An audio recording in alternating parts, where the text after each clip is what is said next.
You've probably seen some form of professional or organized fight at some point in your life, whether it be an MMA fight or a wrestling or sparring match at a tournament. You've also probably seen clips of muggings or robberies or other kinds of unprovoked attacks in the street. And of course, there's no two altercations or two fights that go exactly the same or have the same outcomes. And I think we can kind of roughly categorize them into two genres, if you will, and that is defending against someone who's trained in martial arts versus defending against someone who is not trained in martial arts. And I'm not talking about the street robberies where the attacker has a gun or a knife and basically just forces you to give them money or something. I'm talking about, I guess, attackers that are more unprepared, or they didn't bring a weapon and they're either just trying to harm you for the sake of harming you, or they're trying to use their bare hands to get something out of you. Now, obviously, organized fights and street fights are also separated by a major factor, and that is rules. An organized fight is going to have a set of rules you have to abide by, and street fights have none. And on top of that, organized fights are usually a mutual agreement to a fight, whereas a lot of times a street fight is provoked by one side over the other. Sometimes they're mutual as well, but this is also a difference that you're going to see between the two. A main point of focus I want to hit is that most street attackers, or most people that are just going to attack you for no reason, are more than likely not trained in martial arts. Yet again, I don't have any statistics or research to back this up.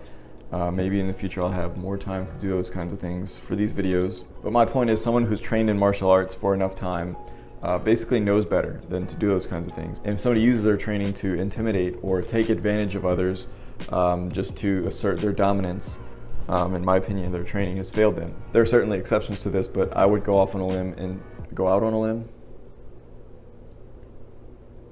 I would venture to say that the vast majority of people out there attacking others don't have proper training in martial arts. The way to subdue an attacker that doesn't have a martial arts background becomes a bit simpler, because they don't know the basics that you should learn towards the beginning of your training about human tendencies and how to exploit those things in a self-defense scenario. Now, that doesn't mean it's easy or that you're guaranteed to be safe. You know, one small error from you or one lucky hit or movement from the other person, they could have size advantages on you and weight advantages.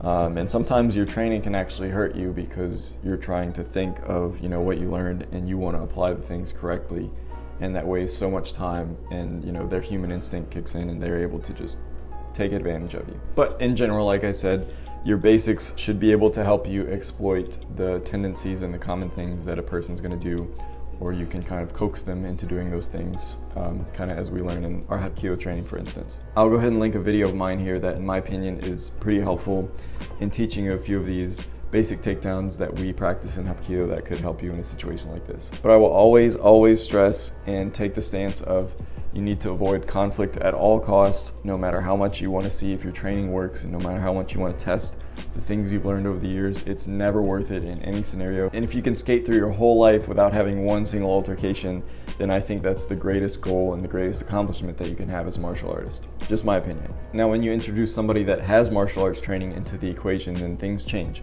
Now, like I said before, hopefully the only time you have to go up against somebody that has training is in a controlled environment, in an agreed fight or a mutual sparring match or something like that. And yes, in this case, there are going to be rules and measures in place to keep the practitioner safe and to keep the fight fair. So you have to get a lot more creative, and you see a lot more strategy being implemented, and these fights usually take a lot longer than something you'll see in the street one way or another. But like, you see a lot more critical thinking and that chess style strategizing on how to achieve what the practitioners are trying to achieve, whether it be a submission or a knockout. And while the fights are unavoidably still super dangerous, you don't have that same life or death urgency or that fight or flight that you would have in the street situation, because, again, this is controlled and there are those rules in place to try to keep things a little more safe. But it is fascinating to watch two fighters go head to head, mentally and physically, trying to best the other with the training that they have. You see a lot of the arts that these MMA fighters, for example, practice,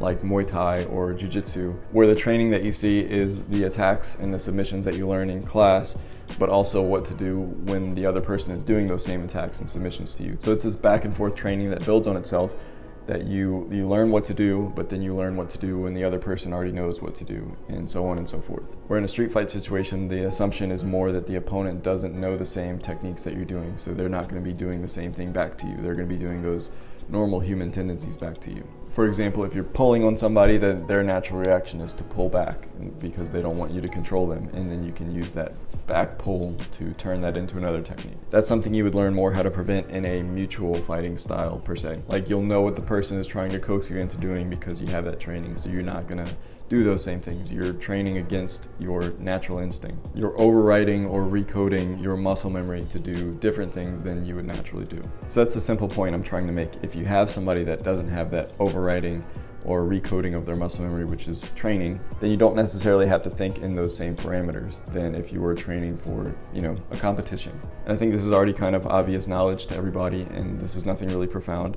It's just an interesting discussion point that I had been thinking on lately, and I wanted to make a video on it.